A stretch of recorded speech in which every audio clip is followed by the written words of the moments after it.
চাকরি বাকরি না করে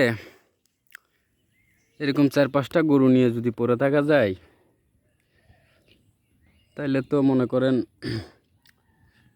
চাকরি করা মানে ভাতে বেড়ে 20,000 টাকা, 25,000 টাকা, 30,000 টাকা বেতন পাইলে খায়া লইয়া ভাতে পেড়ে। আর এরকম 4-5টা যদি গরু পালা যায়, তাইলে মনে করেন এই গরুর দুধ দিয়ে গরুর খরচ, সংসার খরচ চলে। বছর শেষে 5টা গরুর থেকে 5টা বাছুরের দাম কমপক্ষে হইলেও 80,000 টাকা করে, 4 লাখ টাকা। কিন্তু সমস্যা একটাই, এক সিজন চাষ হয়, গরু পালা কষ্ট হয়ে যায়। এই সিজনটাতে চাষ হয় না,